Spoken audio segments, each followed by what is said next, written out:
Hello students, कैसे हो आप सब। आज से हम क्लास 11th की फिजिक्स का एक नया चैप्टर शुरू कर रहे हैं जो है न्यूटन्स लॉज ऑफ मोशन, या फिर इसको साथ में एनएलएम का चैप्टर भी बोला जाता है। और ये जो न्यूटन्स लॉज ऑफ मोशन का चैप्टर है ये मैकेनिक्स यूनिट का ही एक पार्ट होता है। जब हमने क्लास 11th की फिजिक्स में मैकेनिक्स यूनिट की शुरुआत की थी तब मैंने आपको बताया था कि मैकेनिक्स यूनिट में हमें दो सब यूनिट पढ़नी होती है, एक काइनेमेटिक्स और दूसरी डायनेमिक्स। काइनेमेटिक सब यूनिट में हम सिर्फ और सिर्फ मोशन के बारे में पढ़ते हैं कि कोई बॉडी किस तरह से मूव करती है, किस तरह से बॉडी चलती है, मोशन करती है, क्या रीजन होता है मोशन का, इसके बारे में हम काइनेमेटिक्स में नहीं पढ़ते हैं। इस काइनेमेटिक्स में हमें वन डायमेंशन का और टू डायमेंशन का मोशन पढ़ना था, जिनमें से वन डायमेंशन का मोशन हम motion in a straight line chapter में पढ़ चुके हैं और टू डायमेंशन का मोशन हम motion in a plane chapter में पढ़ चुके हैं। तो इसके साथ ही हमने काइनेमेटिक्स की सब यूनिट तो कंप्लीट कर दिया, मैकेनिक्स का पार्ट 1 हमने कंप्लीट कर लिया। अब आज से हमें मैकेनिक्स का पार्ट 2 मतलब डायनेमिक्स सब यूनिट की शुरुआत करनी है। तो आज से हम क्या करेंगे, डायनेमिक्स सब यूनिट की शुरुआत कर रहे हैं। अब ये जो मैकेनिक्स का पार्ट 2 है मतलब डायनेमिक्स सब यूनिट, इसमें हम जानते हैं कि अगर कोई बॉडी मोशन करती है तो क्या रीजन होता है इसके पीछे। हम इसमें रीजन ऑफ मोशन डिस्कस करते हैं, या फिर जिसको बोला जाता है कोज ऑफ मोशन, क्या कारण है जिसकी वजह से बॉडी मोशन कर रही है। बॉडी रुकी हुई भी तो रह सकती है, अगर कोई बॉडी रेस्ट में है तो ऐसा उसमें क्या हो जा रहा है जिसकी वजह से बॉडी मोशन कर रही है, उस रीजन के बारे में हम इस डायनेमिक्स में पढ़ते हैं। तो इस डायनेमिक्स में हम क्या करते हैं, cause of motion of bodies के बारे में हम डिस्कशन करते हैं। अगर कोई बॉडी मोशन कर रही है तो उसका क्या कोज है, क्या रीजन है, इसके बारे में हम किस में डिस्कशन करते हैं, डायनेमिक्स में डिस्कशन करते हैं। मोशन के रीजन के बारे में हम डिस्कशन करते हैं डायनेमिक्स सब यूनिट में। अब ये जो डायनेमिक्स है इसमें हमें कई सारे चैप्टर पढ़ने होंगे। जैसे एक ये जो चैप्टर हम शुरू कर रहे हैं न्यूटन्स लॉज ऑफ मोशन, इसके साथ में डायनेमिक्स की शुरुआत होगी। तो सबसे पहले हमें ये एनएलएम या फिर न्यूटन्स लॉज ऑफ मोशन का चैप्टर पढ़ना है डायनेमिक्स में। फिर इसके बाद में हम अगला चैप्टर पढ़ेंगे फ्रिक्शन का, जो इसी एनएलएम के साथ में कनेक्टेड होता है। फिर हम पढ़ेंगे वर्क, एनर्जी, पावर का टॉपिक, या फिर वर्क पावर एनर्जी का टॉपिक। उसके बाद में हमें अगला चैप्टर पढ़ना है सेंटर ऑफ मास, और लास्ट में हमें एक चैप्टर पढ़ना होगा रोटेशनल मोशन। रोटेशनल मोशन, ये सब चैप्टर डायनेमिक्स सब यूनिट के अंदर आते हैं। आप इतने सारे चैप्टर पढ़ लोगे, काइनेमेटिक्स आपने ऑलरेडी पढ़ लिया है, तो आपके मैकेनिक्स की यूनिट कंप्लीट होगी। तो आपको ये सब चैप्टर पढ़ने हैं डायनेमिक्स में। ये सब चैप्टर मिलकर आपकी डायनेमिक्स की सब यूनिट बनाते हैं। इनमें से ये जो चैप्टर नंबर 1 है NLM Newton's laws of motion, ये हमें आज शुरू करना है। और इसी चैप्टर में हम डिस्कस करेंगे कि क्या कोज होता है मोशन का, किस वजह से बॉडी मोशन करती है। तो हम सबसे पहले लिखेंगे कि ये जो Newton's laws of motion chapter है इसमें हम क्या करते हैं, इसमें हम कोज ऑफ मोशन डिस्कस करते हैं कि कोई बॉडी अगर मोशन कर रही है तो उसका क्या कोज है, क्या उसका रीजन है। तो हम लिखेंगे ये जो एनएलएम चैप्टर है इसमें हम cause of motion of bodies discuss करते हैं। बॉडीज के मोशन का कोज या फिर जो कारण है, रीजन, इसके बारे में हम डिस्कशन करेंगे Newton's laws of motion chapter में। देखो अब तक हमने काइनेमेटिक्स पढ़ा था, उसमें हमने सिर्फ और सिर्फ मोशन पढ़ा था। मैंने आपको हॉरिजॉन्टल मोशन भी सिखाया था, वर्टिकल मोशन भी सिखाया था, दोनों टाइप के वन डायमेंशन के मोशन मैंने आपको motion in a straight line chapter में सिखाए थे। फिर मैंने आपको टू डायमेंशन का मोशन भी सिखाया था, प्रोजेक्टाइल मोशन एकदम अच्छे से पढ़ाया था। सर्कुलर मोशन हम एनएलएम और फ्रिक्शन करने के बाद में पढ़ेंगे तो आपको ज्यादा अच्छे से समझ में आएगा। अभी हम क्या कर रहे हैं, अभी हम डायनेमिक्स की यूनिट पढ़ रहे हैं। वहां पर हमने मोशन को तो अच्छे से समझा था, लेकिन मोशन का क्या कारण था उसको हमें अच्छे से समझना है इस एनएलएम चैप्टर में। Newton's laws of motion chapter में हमें समझना है कि मोशन का क्या रीजन था। अब मोशन का क्या रीजन होता है ये अभी मैं आपको समझाता हूं। ये मेरे पास मान लो ग्राउंड पर कोई एक 5 किलो का एक कोई बॉक्स है, 5 किलो का कोई एक भारी बॉक्स है, ठीक है। ये जो मेरे पास बॉक्स है ये ग्राउंड पर पड़ा है रेस्ट में। ये किसमें है, रेस्ट में। अगर मुझे इस बॉक्स को मोशन कराना है, इसको अगर मुझे चलाना है तो मुझे क्या करना होगा। सर कुछ नहीं करेंगे तो चल जाएगा, नहीं चलेगा। कुछ नहीं करेंगे तो ऐसे रेस्ट में पड़ा रहेगा। मुझे कुछ ना कुछ अपनी तरफ से एफर्ट लगाना होगा, या तो मैं इसको पुश करूंगा या फिर मैं इसको पुल करूंगा। मान लो मेरे पास यहाँ पर सामने ये 5 किलो का बॉक्स है, मैं इसको अपनी तरफ पुल करूंगा, मैं इसको अपनी तरफ पुल करूंगा, तो ये क्या करेगा सर, पुल करेंगे तो ये हमारी तरफ आएगा, ये चलकर हमारी तरफ आएगा। ये था रेस्ट में, हमने पुल किया ये तो ये हमारी तरफ चल के आया। बिल्कुल सर, चल के आया, मतलब इसमें क्या हुआ, मोशन। जब तक हम इस पर ये पुलिंग का फोर्स लगाते रहेंगे, जब तक हम इसको पुल करते रहेंगे, ये हमारी तरफ आता रहेगा। बिल्कुल सर, आता रहेगा। जब तक हमने पुल किया ये हमारी तरफ आता रहा, इसमें मोशन होता रहा। जिसे हमने पुल करना छोड़ा ये वापस उस जगह पर रुक जाएगा, रेस्ट में आ जाएगा। या फिर दूसरा क्या तरीका हो सकता है, यही जो 5 किलो का बॉक्स है, 5 किलो का बॉक्स है जो रेस्ट में है, इसको मैं अपनी तरफ पुल करने की जगह मैं अपने से दूर इसको धकेल दूं। अगर मैं इसको अपने से दूर धकेल दूंगा, मतलब पुश कर दूंगा, तो क्या होगा सर, पुश करने पर ये हमसे दूर जाएगा। ये यहां पर रेस्ट में था, हमने इसको पुश किया, ये हमसे दूर जाएगा, इस तरफ आगे चलता जाएगा। जब तक हम पुश करते रहेंगे ये आगे दूर तक जाता रहेगा। जहां पर हमने पुश करना बंद किया ये वहीं पर जाकर रुक जाएगा, वापस से रेस्ट में आ जाएगा। तो अगर हमें किसी बॉडी को, ये जो 5 किलो की बॉडी है, इसको अगर हमें रेस्ट से मोशन में लाना है, चलाना है, मोशन कराना है, तो हमें या तो इसको अपनी तरफ पुल करना होगा या फिर अपने से दूर हमें इसको पुश करना होगा। मतलब ये जो पुश और पुल है ये वो कारण है जिसकी वजह से बॉडी मोशन करेगी। अगर हमने पुश या फिर पुल करना छोड़ा, मतलब बॉडी वापस रेस्ट में आ जाएगी। तो पुश और पुल वो रीजन है, वो कारण है, वो कोज है जिसकी वजह से बॉडी क्या करेगी, मोशन करेगी। तो कोज ऑफ मोशन असल में क्या है, कोज ऑफ मोशन है सर पुश और push and pull, push and pull. अगर हम किसी बॉडी को पुश और पुल करेंगे तो बॉडी क्या करेगी, मोशन करेगी, वरना नहीं करेगी, वापस रेस्ट में आ जाएगी। तो अगर हमें बॉडी को मोशन कराना है, हमें या तो उसको पुश करना होगा या फिर उसे हमें पुल करना होगा। ये तो हम नॉर्मल लैंग्वेज में बोलते हैं कि अगर हमने बॉडी को अपनी तरफ खींचा, बॉडी मोशन करके हमारी तरफ आ गई। अगर हमने बॉडी को धकेला, बॉडी मोशन करके हमसे दूर चली गई, रेस्ट में थी, हमने उसको चला दिया, उसको पुश या फिर पुल करके, धकेल कर या फिर खींच कर। ये तो हम नॉर्मल लैंग्वेज में बोलते हैं। साइंस की लैंग्वेज में इसी पुश और पुल को हम फोर्स बोलते हैं। हमने बॉडी पर अपनी तरफ फोर्स लगाया तो बॉडी हमारी तरफ आ गई, पुल करने वाला फोर्स लगाया तो बॉडी हमारी तरफ आ गई। अगर हमने बॉडी पर पुश करने वाला फोर्स लगाया तो बॉडी क्या चली गई, हमसे दूर चली गई। तो ये जो पुश और पुल है ये क्या होते हैं सर, एक टाइप के फोर्स होते हैं। पुश और पुल क्या होते हैं, फोर्स होते हैं। तो कोज ऑफ मोशन असल में क्या हुआ, मोशन किस कारण से हो रहा है बॉडी पर, फोर्स की वजह से हो रहा है। अगर हमने बॉडी पर फोर्स लगाया तो बॉडी क्या करेगी, मोशन करेगी, वरना नहीं करेगी। तो ये मैंने बॉडी पर एफ फोर्स लगाया पुश वाला तो बॉडी हमसे दूर गई। अगर हमने बॉडी पर एफ फोर्स लगाया पुल वाला तो बॉडी हमारी तरफ आ गई। ये होता है पुश पुल का पूरा कॉन्सेप्ट है। ये होता है फोर्स जिसकी वजह से बॉडी क्या करती है, मोशन करती है। मोशन का क्या कारण होता है, फोर्स होता है। अब इस फोर्स के बारे में हमें डिटेल में डिस्कशन करना है। इस बेसिक इंट्रोडक्शन को मैं मिटाता हूं और हम डिस्कशन करते हैं फोर्स के बारे में। इसको आप नोट कर लीजिए, एक सेकंड में साइड में हट जाता हूं और हम डिटेल में पढ़ते हैं अभी फोर्स। कर लिया इतना नोट, मिटा दूं, ठीक। अब हमें फोर्स के बारे में डिस्कशन करना है।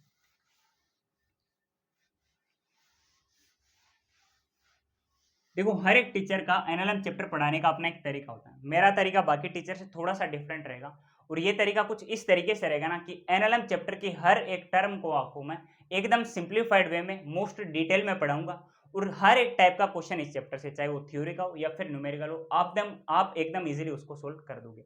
नीट एग्जाम में और जेईई मेन एग्जाम में इस चैप्टर से जो भी क्वेश्चन बनेगा आप उसको एकदम इजीली कर दोगे। आप जो भी टेस्ट दोगे इस चैप्टर से रिलेटेड, आपके उसके सारे क्वेश्चन एकदम आराम से सही हो जाएंगे। कहीं पर आपको कोई समस्या नहीं आने वाली इस चैप्टर के क्वेश्चन सोल्व करने में, ये सारे लेक्चर देखने के बाद। इस तरीके से मैंने इस चैप्टर का अपना कंटेंट प्रिपेयर कर रखा है। तो हमें अभी पढ़ना है फोर्स का टॉपिक। फोर्स के बारे में हमें क्या बातें पता चली है सर, फोर्स पुश या फिर पुल होता है। फोर्स क्या होता है, पुश एंड पुल होता है। अगर हम बॉडी को पुश करेंगे या फिर पुल करेंगे, इसका मतलब हम बॉडी पर क्या लगा रहे हैं, फोर्स लगा रहे हैं। ये तो होता है फोर्स। ये फोर्स क्या कर सकता है, ये फोर्स सर बॉडी को मोशन में लेकर आ सकता है। अगर कोई बॉडी रेस्ट में है तो ये बॉडी को किस में लेकर आ सकता है, मोशन में लेकर आ सकता है। मतलब ये जो फोर्स है यही है कोज ऑफ मोशन या फिर रीजन ऑफ मोशन। तो फोर्स के बारे में हम लिख सकते हैं, ये जो फोर्स है ये कोज ऑफ मोशन है। यही वो रीजन है जिसकी वजह से कोई बॉडी रेस्ट से मोशन में आती है या फिर मोशन से और ज्यादा मोशन में चलती रहती है। अब ये फोर्स ऐसा क्या करता है कि बॉडी मोशन में आ जाती है, ये मैं आपको समझाता हूं। ये जो फोर्स है, ये फोर्स क्या करता है, बॉडी की फिजिकल स्टेट को चेंज कर देता है जिसकी वजह से बॉडी मोशन में आती है। अब क्या होती है फिजिकल स्टेट, ये मैं आपको समझाता हूं, पहले इतना स्टेटमेंट मैं लिखता हूं। Force changes physical state of bodies due to and cause motion। मतलब ये है कि जब हम किसी बॉडी पर फोर्स लगाते हैं तो ये फोर्स बॉडी की फिजिकल स्टेट को चेंज कर देता है, इसी की वजह से बॉडी में मोशन आता है, इसी की वजह से ये फोर्स क्या करता है, मोशन को कोज करता है। अब फिजिकल स्टेट क्या है ये आपने समझ लेना, तो आपको फोर्स की एकदम पूरी की पूरी फील आ जाएगी। मैं आपको फिजिकल स्टेट के बारे में बताता हूं कि ये क्या होता है। फिजिकल स्टेट, फिजिकल स्टेट मतलब कोई बॉडी किस हालत में है, किस टाइम में कोई बॉडी किस हालत में। देखो कोई भी बॉडी नॉर्मली दो हालत में हो सकती है, या तो बॉडी रेस्ट में पड़ी रह सकती है, या फिर बॉडी यूनिफॉर्म वेलोसिटी या फिर यूनिफॉर्म स्पीड के साथ नॉर्मली अपने चलती रहती है। ये दो फिजिकल स्टेट हो सकती है हर एक बॉडी की। क्या होती है फिजिकल स्टेट, दो फिजिकल स्टेट हो सकती है हर एक बॉडी की।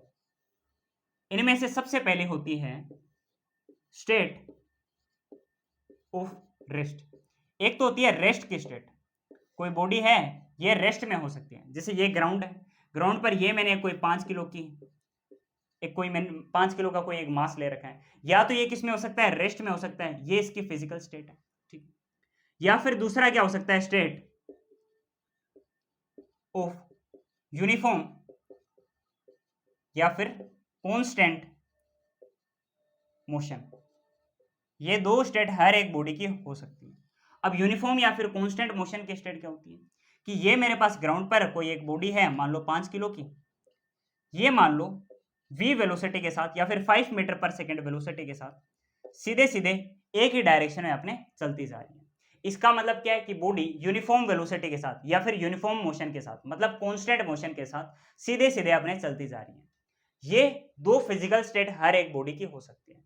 या तो बॉडी रेस्ट में हो सकती है अपनी तरफ से, ठीक है, या फिर ये बॉडी क्या कर सकती है, यूनिफॉर्म वेलोसिटी के साथ चल सकती है। ये अपने पास कोई बॉडी की फिजिकल स्टेट हो सकती है। अब अगर हम किसी बॉडी पर फोर्स लगाएंगे तो वो फोर्स बॉडी की फिजिकल स्टेट को चेंज कर देगा। अगर बॉडी मेरे पास रेस्ट में है, अगर बॉडी मेरे पास रेस्ट में है, मैं बॉडी पर इस तरफ से फोर्स लगाऊंगा तो ये फोर्स क्या करेगा, बॉडी को दूर पुश करेगा। ये फोर्स क्या करेगा, बॉडी को दूर पुश करेगा, अपने से दूर देखो इस तरफ धकेलेगा, मतलब बॉडी क्या करेगी, मोशन करेगी। बॉडी पहले थी रेस्ट में, बाद में बॉडी क्या करेगी, आगे चलेगी, मतलब मोशन में आ जाएगी। बॉडी रेस्ट में, ये इसकी फिजिकल स्टेट। हमने फोर्स लगाया, हमने बॉडी को किस में लेकर आ गए, मोशन में लेकर आ गए, मतलब बॉडी की स्टेट क्या होगी, चेंज होगी। पहले बॉडी रेस्ट में थी, रेस्ट से हम बॉडी को किस में लेकर आ गए, मोशन में लेकर आ गए। तो फोर्स क्या करता है, बॉडी की फिजिकल स्टेट को चेंज करता है। या फिर आप दूसरा ये समझ सकते हो कि बॉडी 5 केजी की थी, ये 5 मीटर पर सेकंड से अपने कांस्टेंट वेलोसिटी के साथ आगे की तरफ चल रही थी। जब तक हम इस पर फोर्स नहीं लगाएंगे ये नॉर्मली अपने चलती रहेगी। मैंने मान लो इस तरफ से, मैंने मान लो इस बॉडी पर कोई एफ फोर्स लगाया, तो ये फोर्स क्या करेगा, ये फोर्स बॉडी को अपने से दूर पुश करेगा। बॉडी को क्या करेगा, अपने से दूर पुश करेगा। बॉडी नॉर्मल अपनी कांस्टेंट वेलोसिटी के साथ चल रही थी, ये फोर्स बॉडी को एक्सेलरेट करा देगा, बॉडी को और ज्यादा पुश करके इसकी वेलोसिटी को बढ़ा देगा। तो बॉडी की स्टेट को ये फोर्स चेंज कर देगा। बॉडी चल रही थी कांस्टेंट वेलोसिटी के साथ, फोर्स लगेगा, ये वेलोसिटी को बढ़ाएगा, वेलोसिटी को कांस्टेंट नहीं रहने देगा, इस वेलोसिटी को वेरिएबल बना देगा, चेंज कर देगा। तो फोर्स क्या कर सकता है, बॉडी की फिजिकल स्टेट को चेंज कर देता है और उसको मोशन में लेकर आ जाता है। अगर बॉडी रेस्ट में है, फोर्स लगा, उसको रेस्ट से मोशन में लेकर आ गया, बॉडी की स्टेट को चेंज कर दिया। रेस्ट में थी, मोशन में आ गई, मतलब स्टेट चेंज हो गई। दूसरा क्या कर सकते हैं, दूसरी जो फिजिकल स्टेट है ये है यूनिफॉर्म या फिर कांस्टेंट वेलोसिटी की, कांस्टेंट मोशन की स्टेट। इसको चेंज कर सकते हैं।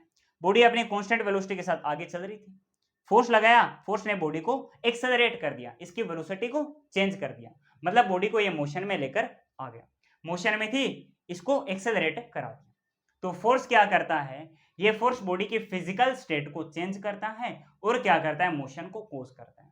अगर बॉडी रेस्ट में है तो इसको मोशन में लेकर आ जाएगा, अगर बॉडी पहले से मोशन में है यूनिफॉर्म वेलोसिटी के साथ तो इसको एक्सेलरेट करा देगा।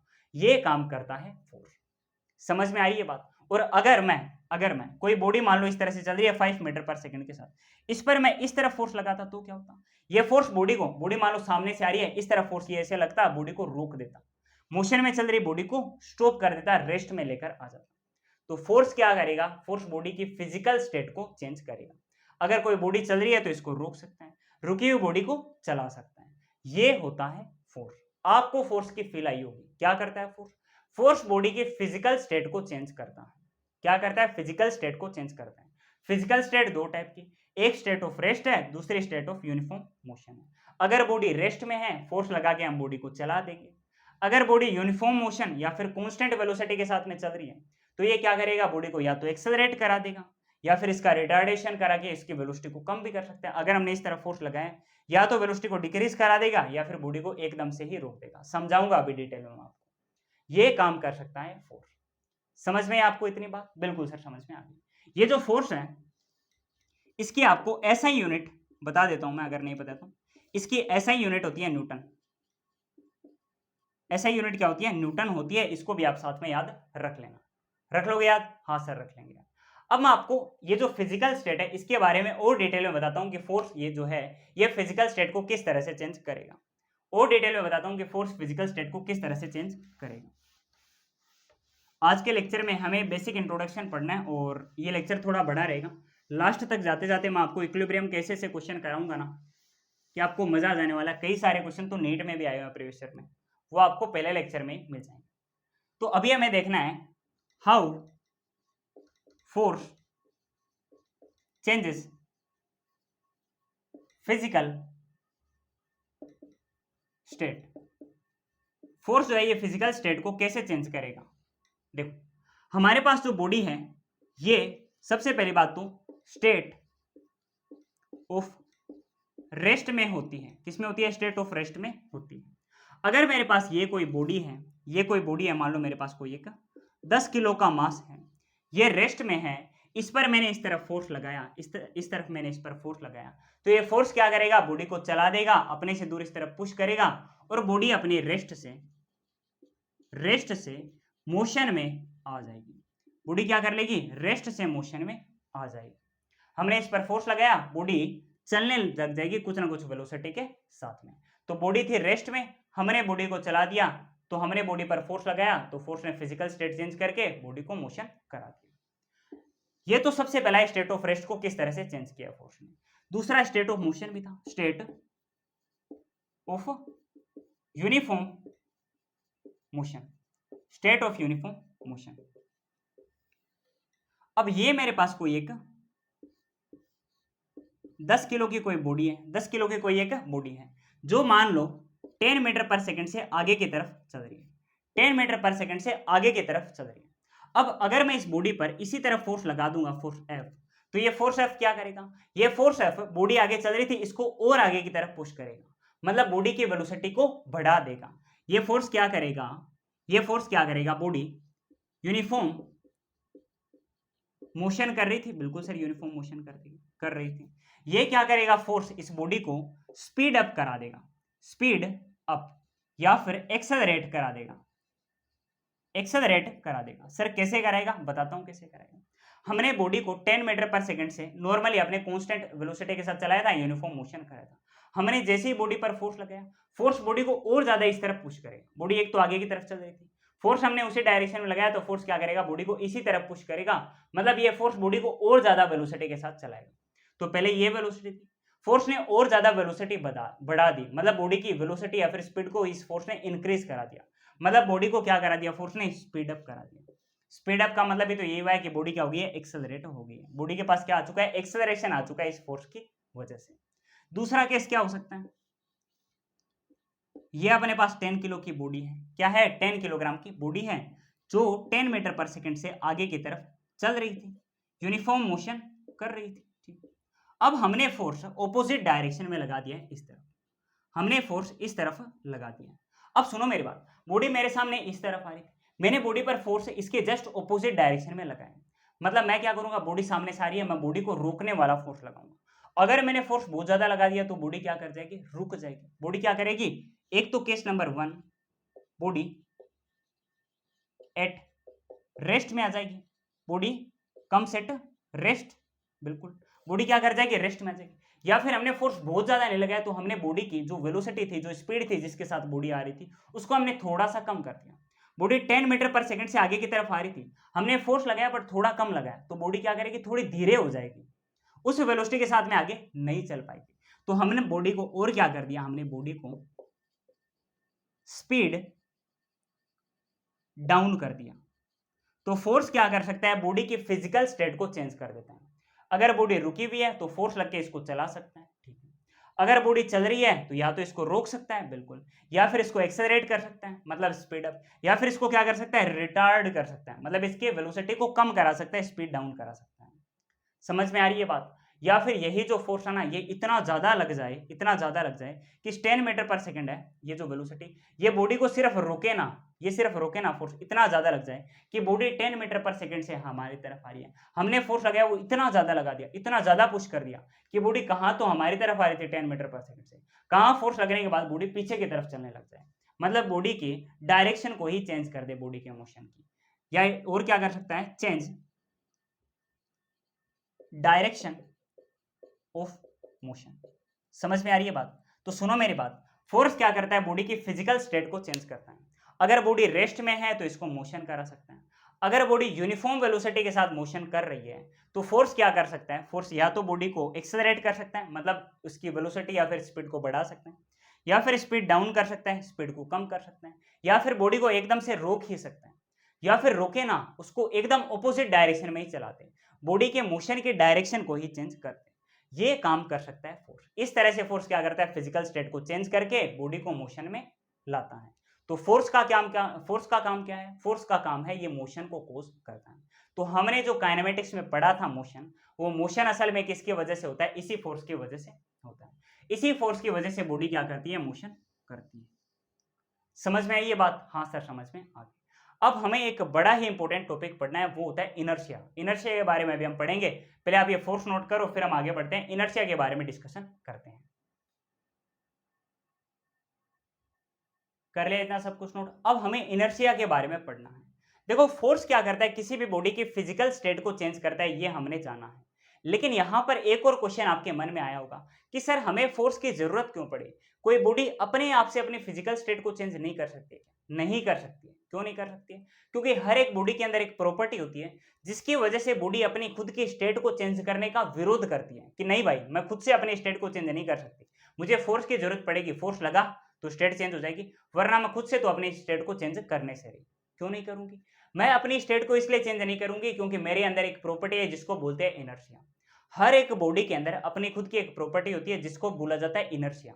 वो इनर्शिया एक ऐसी प्रॉपर्टी होती है जिसकी वजह से वो बॉडी अपने अंदर की फिजिकल स्टेट को चेंज होने नहीं देती। अगर बॉडी रेस्ट में है तो बॉडी का इनर्शिया उसे रेस्ट में ही रखना चाहेगा, फोर्स लगाया तो ही बॉडी मोशन में आएगी, वरना इनर्शिया तो बॉडी को रेस्ट में ही रखने वाला होता है। अगर बॉडी यूनिफॉर्म वेलोसिटी के साथ चल रही है तो इनर्शिया बॉडी को यूनिफॉर्म वेलोसिटी के साथ में चलाएगा, स्टेट चेंज नहीं करने देगा। लेकिन फोर्स लगाया तो ये फोर्स क्या करेगा, इनर्शिया को तोड़ के बॉडी को चलाएगा। तो अभी हम इसी इनर्शिया के बारे में डिस्कशन करते हैं। 3 टाइप का इनर्शिया होता है, डिटेल में हम इसको पढ़ लेते हैं। तो इनर्शिया का टॉपिक अभी हमें पढ़ना है।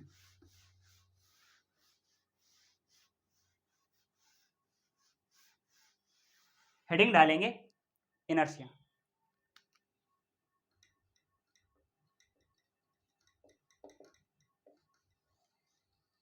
इनर्शिया क्या होता है, प्रॉपर्टी ऑफ बॉडी।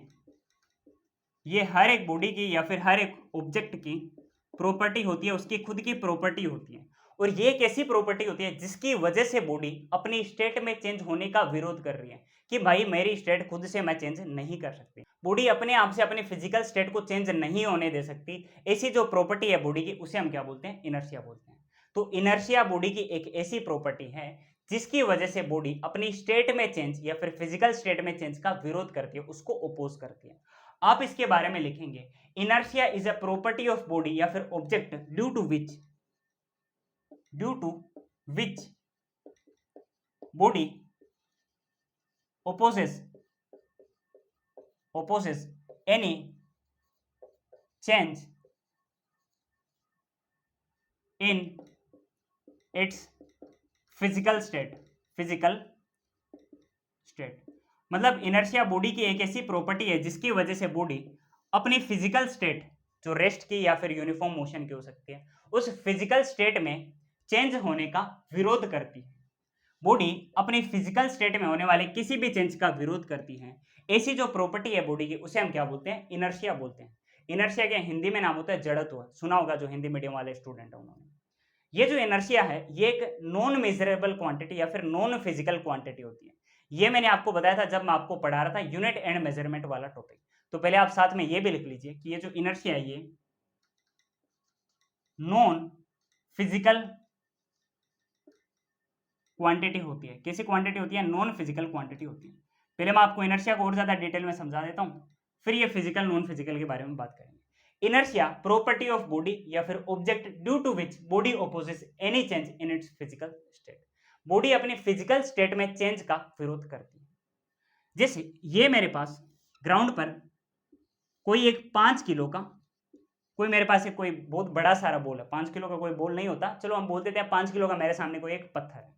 ये पत्थर मान लो रेस्ट में है। ये पत्थर किसमें है? रेस्ट में है। जब तक मैं इस पत्थर पर कोई फोर्स नहीं लगाऊंगा ये पत्थर अपनी रेस्ट वाली स्टेट में ही रहना चाहेगा। पत्थर क्या करेगा? अपनी रेस्ट वाली स्टेट में ही रहेगा, स्टेट ऑफ रेस्ट में ही रहना चाहेगा जब तक मैं इस पर फोर्स नहीं लगाऊंगा। ये जो स्टेट ऑफ रेस्ट है यही क्या है? इसका इनर्शिया होता है। यही क्या होता है? इसका इनर्शिया होता है। तो अगर कोई बॉडी रुकी हुई है तो क्यों रुकी हुई है? क्योंकि उस बॉडी के पास इनर्शिया है। बॉडी के पास क्या है? इनर्शिया, जिसकी वजह से वो बॉडी क्या है? रुकी हुई होती है। हर एक बॉडी की प्रॉपर्टी होती है कि उसके अंदर एक प्रॉपर्टी है जिसको हम बोलते हैं इनर्शिया। उस इनर्शिया की वजह से बॉडी अगर चल रही है तो चलती रहेगी, जब तक फोर्स नहीं लगाया उसकी वेलोसिटी नहीं बढ़ेगी। अगर बॉडी रुकी हुई है तो रुकी रहेगी, जब तक फोर्स नहीं लगाया बॉडी नहीं चलेगी। तो इनर्शिया बॉडी की एक ऐसी प्रॉपर्टी है जिसकी वजह से बॉडी अपने आप में कोई चेंज नहीं होने देती खुद से। अगर कोई फोर्स लगाया तो ही बॉडी में चेंज होगा, वरना चेंज नहीं होगा। कौन नहीं होने देता? इनर्शिया चेंज नहीं होने देता बॉडी के अंदर। तो इनर्शिया बॉडी की एक ऐसी प्रॉपर्टी है जिसकी वजह से बॉडी अपने आप में या फिर अपने फिजिकल स्टेट में चेंज का विरोध करती है, उसको बॉडी ओपोज करती है। या फिर इसी को हम और क्या बोल सकते हैं? इसका एक और डेफिनेशन होता है। एक डेफिनेशन होता है ये बॉडी की इनएबिलिटी है कि बॉडी खुद से अपनी स्टेट में चेंज नहीं कर सकती। बॉडी की inability to change its state by itself. Body अपने आप अपनी स्टेट में, चाहे वो रेस्ट में हो या फिर यूनिफॉर्म मोशन में हो, उस स्टेट को बॉडी चेंज नहीं कर सकती अपने आप। फोर्स लगेगा तो स्टेट चेंज होगा, बट इनर्शिया अपने आप बॉडी में कोई चेंज नहीं होने देगा। समझ रहे हो ना बात? सुनो मेरी बात। ये चैप्टर ऐसा है ना, इसमें हम आपको जो बात बोल रहा हूं ना सबको गोल्डन वर्ड मान के सुनना। मेरी हर एक बात ऐसी है ना, देखो मेरा पढ़ाने का तरीका एनएलएम पढ़ाने का अलग है, मैंने आपको बता रखा है। हर एक बात एक थ्योरी का पॉइंट बनेगा, हर एक बात एक असर्शन रीजन का क्वेश्चन बना सकता है। और ये चैप्टर होते भी ऐसे, जैसे सर्कुलर मोशन हो गया, एनएलएम हो गया, अपना फ्रिक्शन हो गया, वर्क एनर्जी पावर हो गया, अपना सेंटर ऑफ मास हो गया, रोटेशन हो गया। यहाँ से थ्योरी के क्वेश्चन बड़े अजीब बनते हैं और लोग उनको गलत करते हैं क्योंकि इतनी एक्सट्रीम थ्योरी को पढ़ नहीं पाता। तो जो बातें बोल रहा हूँ उनको ध्यान में रखोगे ना, थ्योरी वाले क्वेश्चन भी बन जाएंगे। तो ये जो एनर्शिया है ना, ये बॉडी की एक इनएबिलिटी होती है जिसकी वजह से बॉडी खुद से अपनी स्टेट में चेंज नहीं कर सकती। रेस्ट में है तो रेस्ट में रहेगी, यूनिफॉर्म मोशन में है तो यूनिफॉर्म मोशन में रहेगी, जब तक बॉडी पर फोर्स ना लगाया जाए। तो हम लिखेंगे ये जो इनर्शिया ये है inability of body, inability of body होती है to change its state by itself. मतलब बॉडी की इनएबिलिटी होती है कि बॉडी खुद से अपनी स्टेट को चेंज नहीं कर सकती है। बॉडी खुद से अपनी स्टेट को चेंज नहीं कर सकती। अगर रेस्ट में है तो स्टेट ऑफ रेस्ट में बॉडी रहेगी जब तक हम फोर्स नहीं लगाएंगे। इनर्शिया इसको स्टेट ऑफ रेस्ट में रखेगा। ये जो स्टेट ऑफ रेस्ट में बॉडी रह रही है इसका रीजन क्या है? यही इनर्शिया है।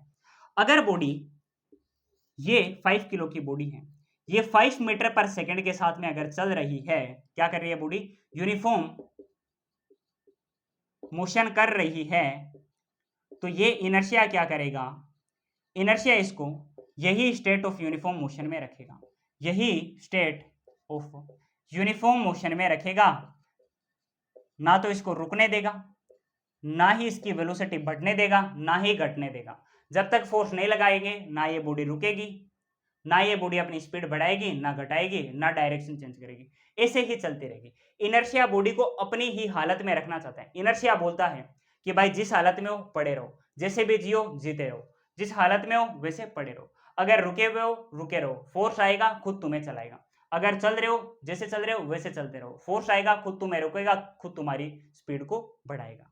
समझ में आ रही बात? तो इनर्शिया एक ऐसा नेता है जो बोलता है कि भाई जिस हालत में हो उसमें रहो, अगर रुके हुए हो तो रुके रहो, अगर चल रहे हो तो चलते रहो, अगर फोर्स आएगा तो रुके हुए को चलाएगा, चलाए हुए को और ज्यादा स्पीड से चलाएगा या फिर रोकेगा।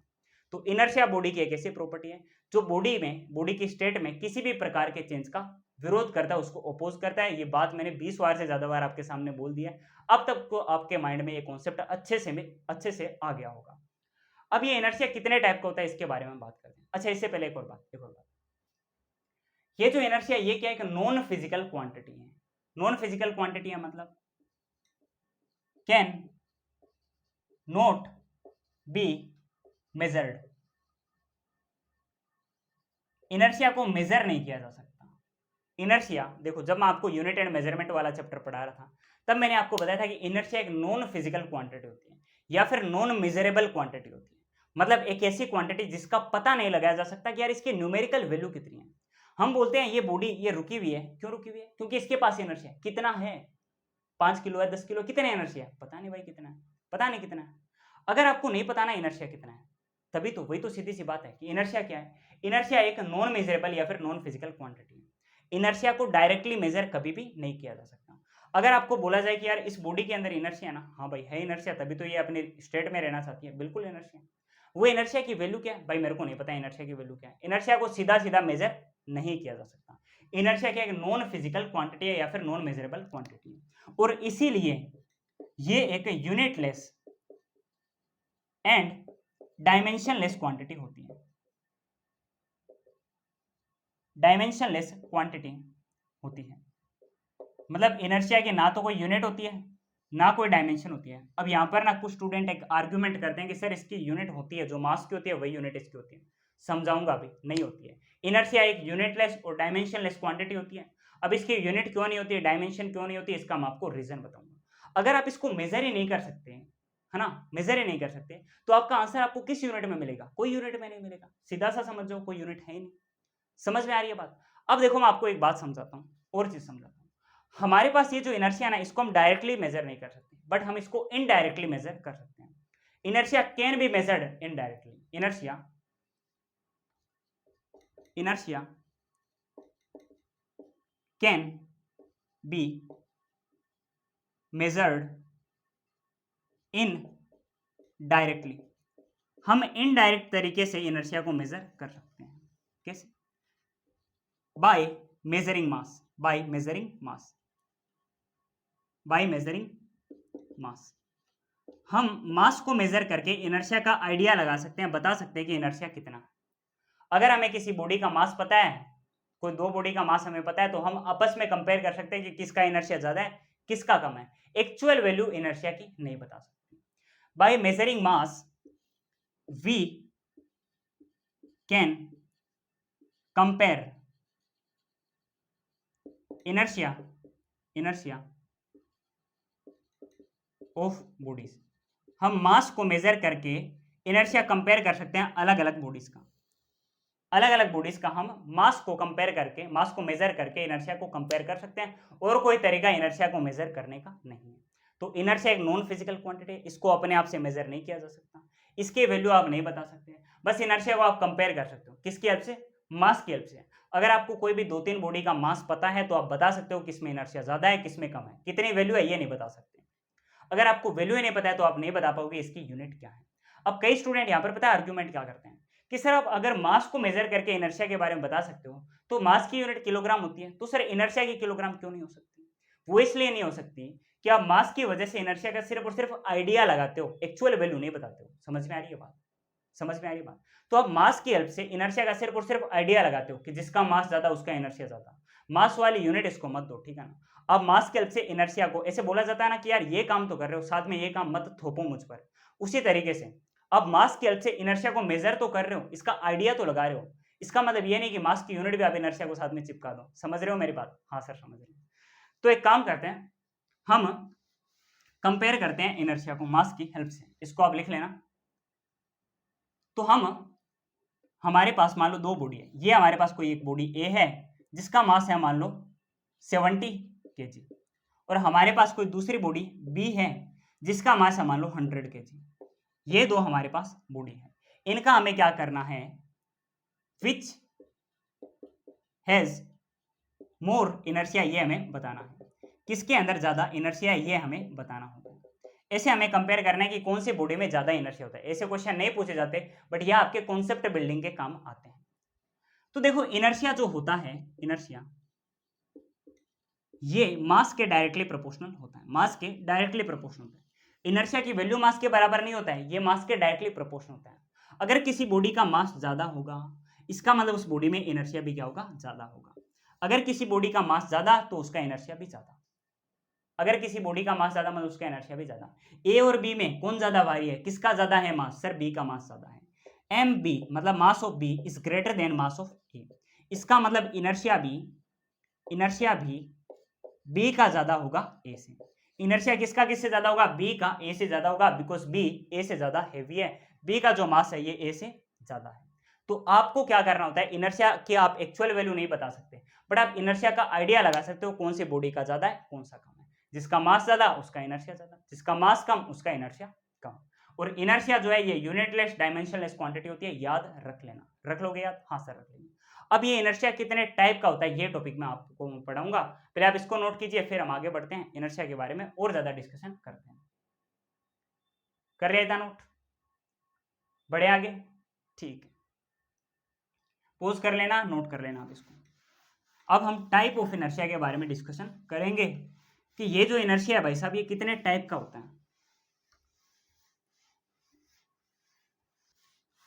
टोटल 3 टाइप का इनर्शिया हमें पढ़ना है। देखो एक तो होता है इनर्शिया ऑफ रेस्ट, दूसरा होता है इनर्शिया ऑफ यूनिफॉर्म मोशन, और तीसरा होता है इनर्शिया ऑफ डायरेक्शन।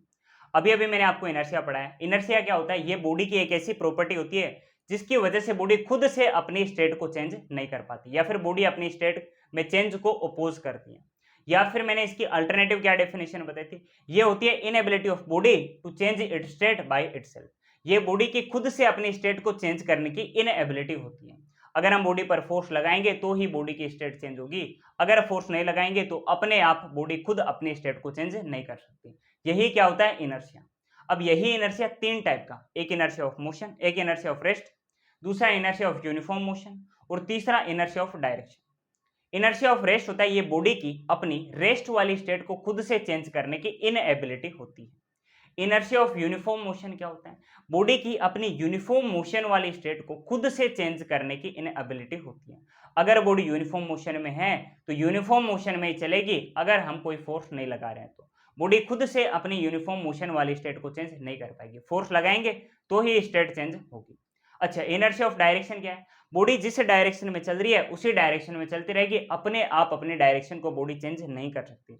अगर बॉडी सीधी चल रही है तो जब तक कोई फोर्स नहीं लगाया जाएगा बॉडी सीधी ही चलती रहेगी, खुद से मुड़ नहीं सकती, अपने डायरेक्शन को चेंज बॉडी नहीं कर सकती। एक एक करके तीनों के बारे में पढ़ते हैं, एग्जाम्पल मैं आपको बताता हूं। हमें पढ़ना है टाइप्स ऑफ इनर्शिया।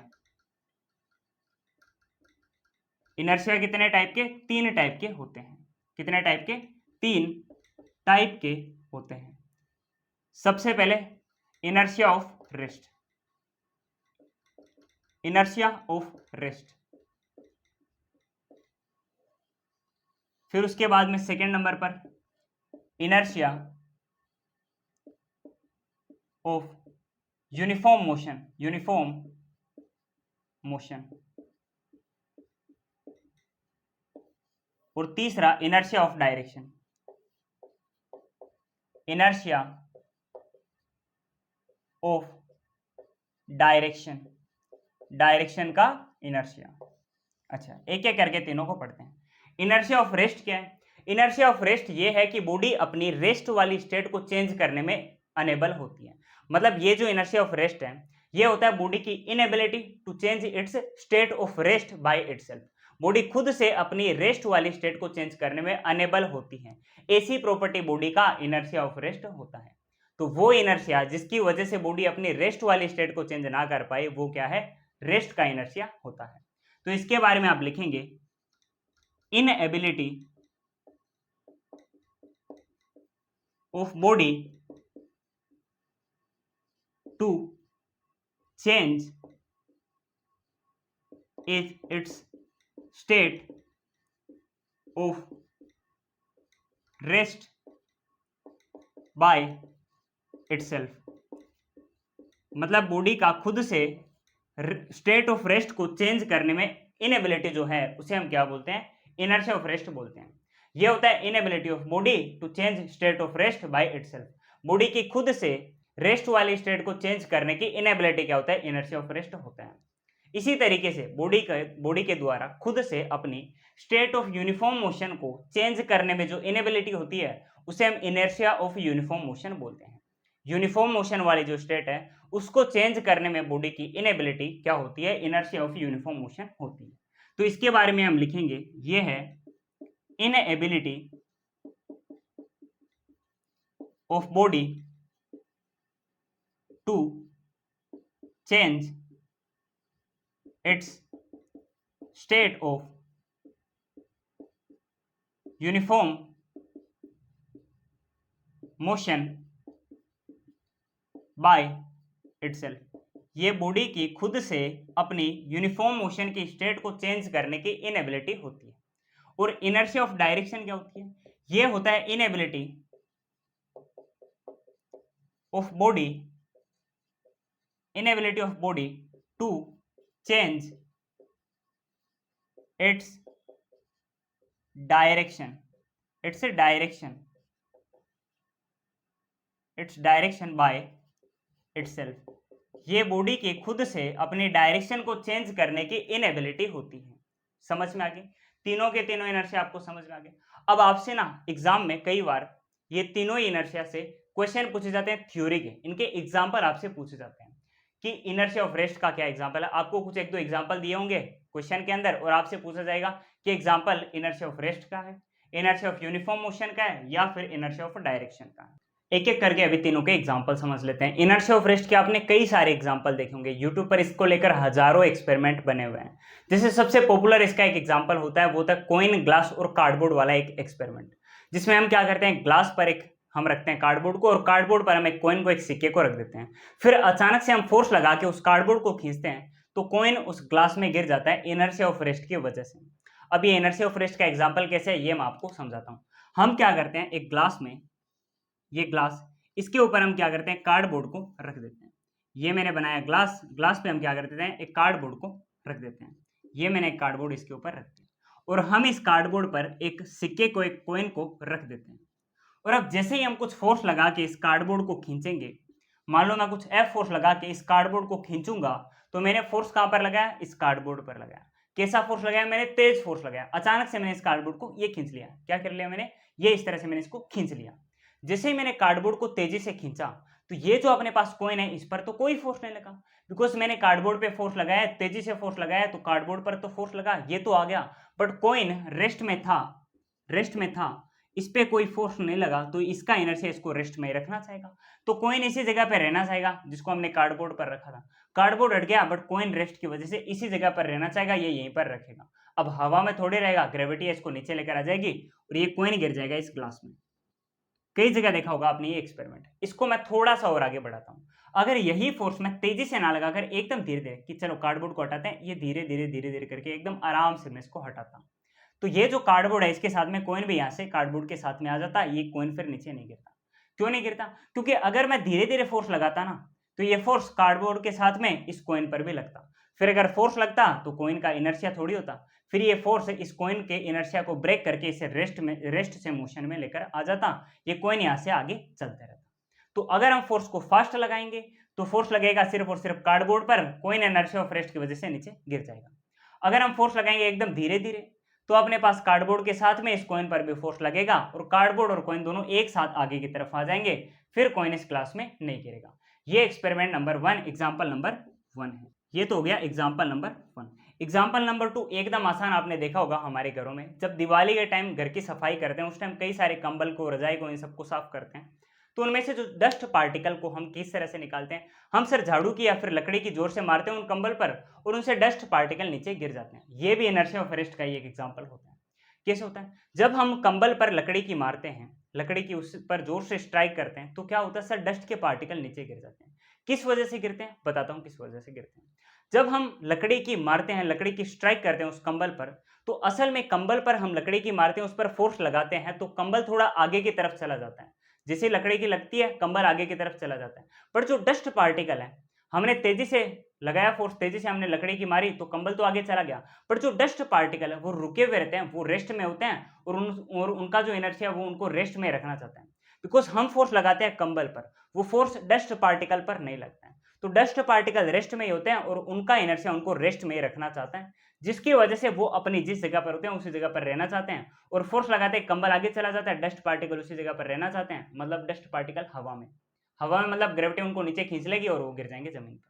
तो एकदम इजी एग्जांपल कि हमने लगाया कंबल पर फोर्स, कंबल पर जोर से हमने लकड़ी की मारी, जिसे ही हमने जोर से लकड़ी की मारी कंबल पे, कंबल से डस्ट के पार्टिकल तो वहीं पर रहना चाहेंगे, कंबल आगे चला गया, कंबल आगे चला गया, डस्ट पार्टिकल पे कोई फोर्स नहीं लगा, वो अपने रेस्ट में, इनर्शिया ऑफ रेस्ट में रहना चाहेंगे, उनका इनर्शिया उनको रेस्ट में रखेगा कि भाई जिस जगह पे उस पर रहो, कि भाई हम यहाँ पर है, कंबल थोड़ा आगे चला गया, डस्ट पार्टिकल हवा में, हवा से ग्रेविटी उनको नीचे खींच लेगी, वो नीचे गिर जाएंगे, जमीन पे गिर जाएंगे।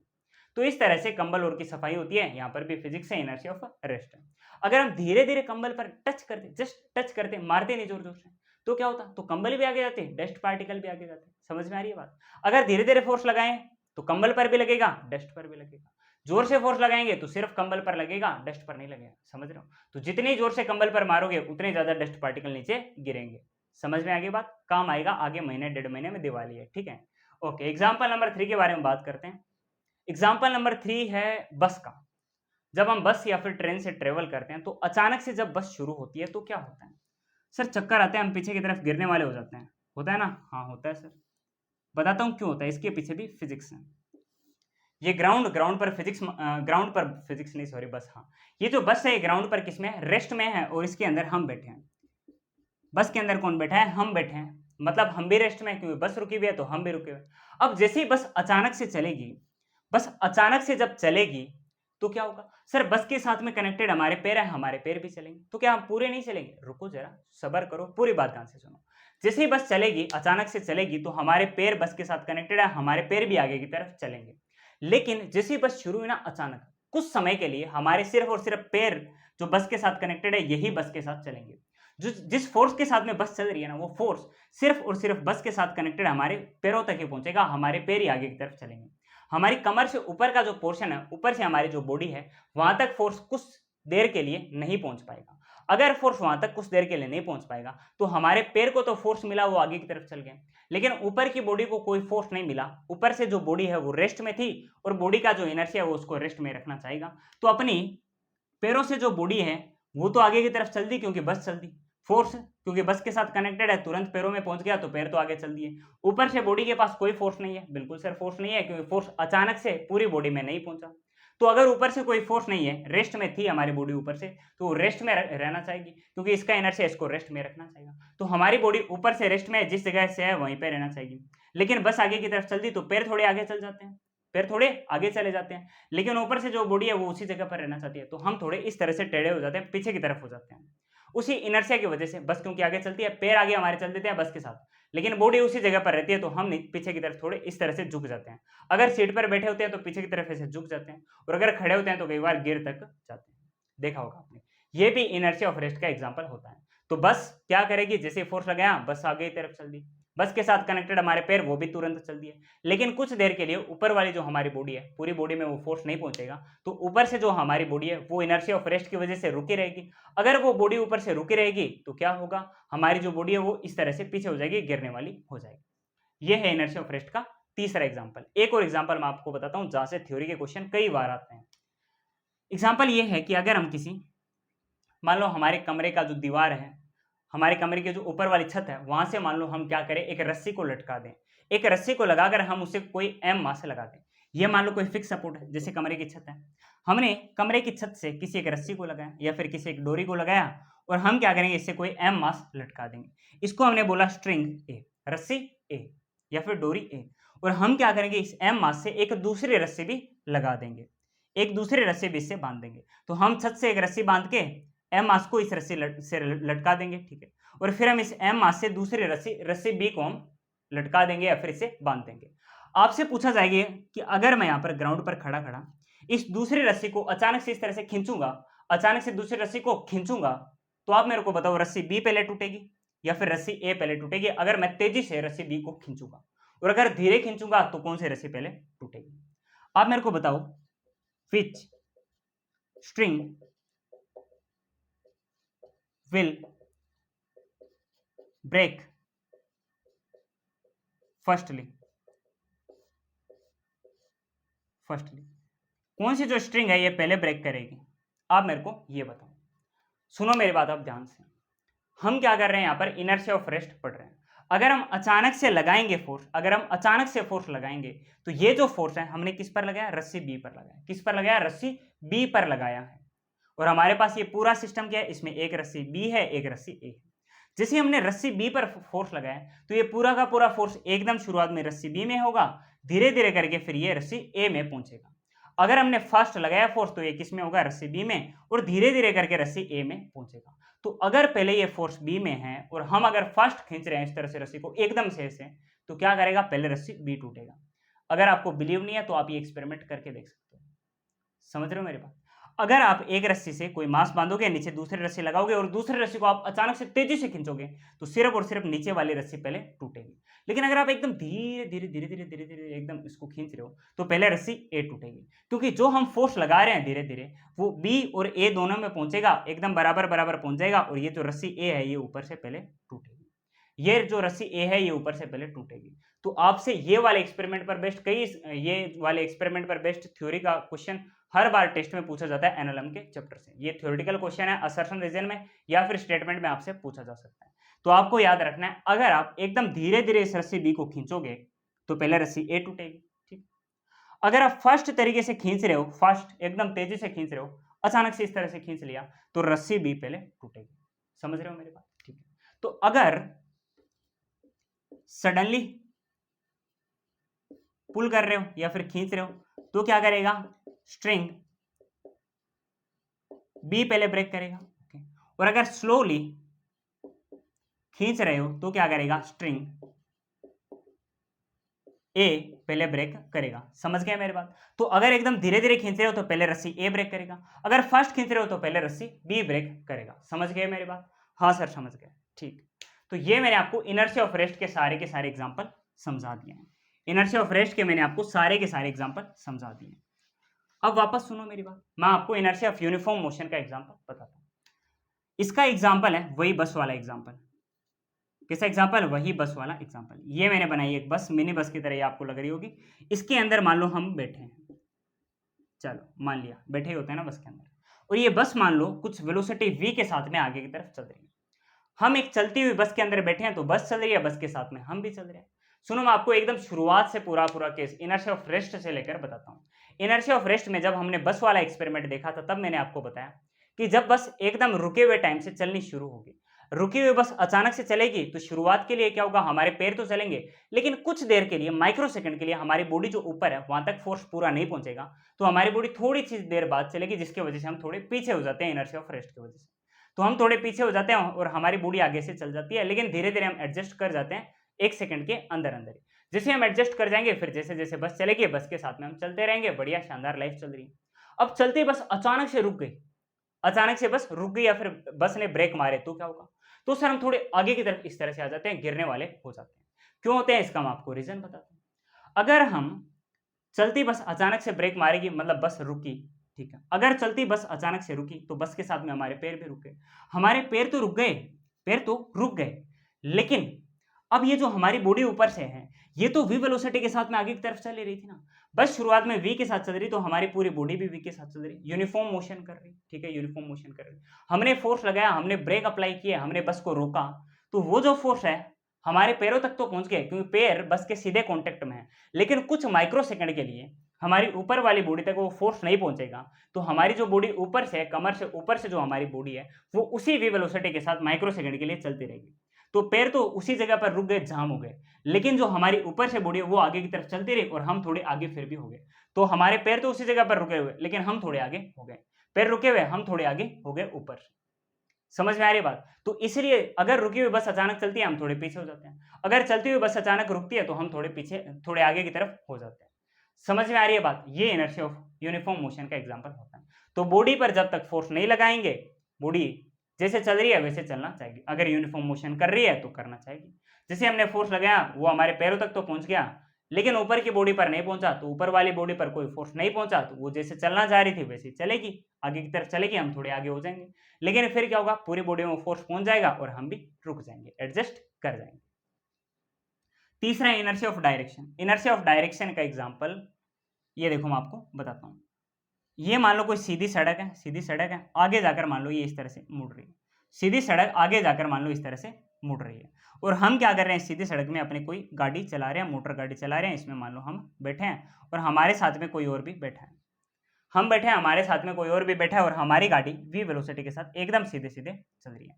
हमारी गाड़ी v वेलोसिटी के साथ एकदम सीधे सीधे चल रही है, तो हम भी चलते रहेंगे, हमारे साथ वाला भी एकदम सीधे सीधे चलता रहेगा। अब अचानक से हमारी गाड़ी मान लो v वेलोसिटी के साथ चल रही है, फुल स्पीड में चल रही है। अगर हमें चलते चलते अपनी गाड़ी को अचानक से मोड़ना हो, ये गाड़ी एकदम सीधी सीधी चलती है, अचानक हमें इस तरह से अपनी गाड़ी को इस तरह से मोड़ना हो, अगर हमें अपनी गाड़ी को इस तरह से मोड़ना है तो हम क्या करेंगे, एकदम शार्प टर्न लेंगे, तेजी से हम अपनी गाड़ी को मोड़ेंगे। एकदम अचानक से यार हमें पता चला कि अरे यार हमें तो गाड़ी मोड़नी है, फुल स्पीड में चलती गाड़ी को हमने मोड़ा, तो क्या होगा? तो आपने जनरली देखा होगा कि जो हमारे पास में बैठा हुआ इंसान होता है, या फिर हम खुद भी जो होते हैं, वो हम एक तरफ हो जाते हैं, इस तरह से हम एक तरफ हो जाते हैं, गिरने वाले हो जाते हैं। उसका कुछ रीजन होता है, कई बार चोट भी लग जाती है, उसका रीजन यही इनर्शिया ऑफ डायरेक्शन होता है। बताता हूं क्या एग्जाम्पल, इसका एग्जाम्पल मैं आपको समझाता हूं। देखो, हमारी गाड़ी एकदम सीधे सीधे चलना चाह रही थी, अब अचानक से हम जब अपनी डायरेक्शन को चेंज करेंगे, एक काम करता हूँ, इस डायग्राम को थोड़ा सा और अच्छे से बनाता हूँ, थोड़ा और बढ़िया से बनाते हैं डायरेक्शन, ये एग्जांपल को। तो ये मैंने आपके सामने एक बड़ी सारी रोड मैंने आपके सामने बना दी। तो पहले अपनी गाड़ी एकदम आराम से एकदम सीधे सीधे v वेलोसिटी के साथ चलना चाह रही थी, इसमें एक मैं बैठा हूं, एक मान लो आप मेरे साथ बैठे हो, ठीक है। तो हम दोनों गाड़ी में एकदम सीधे सीधे जा रहे हैं, अचानक हमें गाड़ी का शार्प टर्न लेना है, अचानक से हमें अपनी गाड़ी को मोड़ना है, तो हम क्या करेंगे, इसी v वेलोसिटी के साथ अपनी गाड़ी को मोड़ लेंगे। ये हमने अपनी गाड़ी को मोड़ लिया v वेलोसिटी के साथ में। ये आप बैठे हो मेरे पास में, ये मान लो मैं गाड़ी चला रहा हूँ, ठीक है, या फिर चलो आप गाड़ी चला रहे हो, मैं आपके पास बैठा हूँ, ठीक है, मैं आपको लगने नहीं देना चाहता। तो आप गाड़ी चला रहे हो, मैं आपके पास में बैठा हूँ, ओके। अब अचानक से आपने अपनी गाड़ी को जैसे ही मोड़ा ना, जैसे आपने अपनी गाड़ी को मोड़ा, तो आपके जो पैर है ना वो गाड़ी को टच कर रहे हैं, क्योंकि आप गाड़ी में बैठे हो। आपने जैसे गाड़ी को v वेलोसिटी के साथ में मोड़ा तो गाड़ी मुड़ जाएगी, गाड़ी के डायरेक्ट कांटेक्ट में आपके पैर भी मुड़ जाएंगे, लेकिन ऊपर से जो आपकी बॉडी है वहां तक वो फोर्स तुरंत नहीं पहुंचेगा, और आपकी जो बॉडी ऊपर से वो एकदम सीधे सीधे इसी तरीके से चलना चाह रही थी। तो आपकी बॉडी ऊपर से एकदम सीधे चलना चाह रही थी, एकदम सीधे चलना चाह रही थी, गाड़ी आपने इस तरफ मोड़ ली, गाड़ी जैसे आपने इस तरफ मोड़ी, ठीक है सर, गाड़ी आपने इस तरफ मोड़ी, आपकी जो बॉडी है वो ऊपर की तरफ चलना चाह रही थी। तो इसी वजह से जिस डायरेक्शन में आप गाड़ी को मोड़ते हो उसके ठीक ऑपोजिट डायरेक्शन में हमारा शरीर कई बार गिरने वाला इस तरह से हो जाता है, इस तरह से हमारा शरीर गिरने वाला हो जाता है, ठीक है। ये आपको पता होगा, प्रैक्टिकल लाइफ में आपने भी कई बार ये एक्सपीरियंस किया होगा। तो मैंने आपको इनर्शिया एकदम डिटेल में पढ़ा दिया, फोर्स भी मैंने आपको एकदम डिटेल में पढ़ा दिया। आज के लेक्चर में मोर ओवर हमने थ्योरी डिस्कस की है, अब अगले लेक्चर में आपको न्यूटन का फर्स्ट लॉ समझाऊंगा, इक्विलिब्रियम के इतने शानदार शानदार क्वेश्चन कराऊंगा, कई सारे प्रीवियस ईयर में आए हुए हैं, और जो फेमस प्रॉब्लम आपने भी अपने डीपीपी या फिर शीट में देखे होंगे, अगर आपने कभी सोल्व की है तो। अगर नहीं किया है तो मेरे से पढ़ने के बाद आपको मैक्सिमम क्वेश्चन सोल्व करने हैं, ठीक है ना, पक्का करोगे ना। देखो, जितने मैं आपको एग्जांपल बता रहा हूँ, एक बार उनको खुद से हाथ से प्रैक्टिस कर लेना, और कुछ एग्जांपल आपको इंटरनेट पर मिल जाएंगे, वहां से आप प्रैक्टिस कर लेना। आजकल तो क्वेश्चन यार हर जगह अवेलेबल होते हैं, वहां से क्वेश्चन करना, आपको मजा आ जाने वाला है। आपने एनएलएम इस तरह से कभी भी नहीं पढ़ी होगी, इस तरीके से मैं आपको पढ़ाऊंगा, और इसकी फिर आपको आज के लेक्चर में थ्योरी में आई गई होगी, मेनली आपको न्यूमेरिकल से अगले लेक्चर से आने लग जाएगी। हर लेक्चर में कम से कम मैं आपको 10 न्यूमेरिकल तो कराऊंगा, ठीक है। पढ़ते रहो, ऑल द बेस्ट।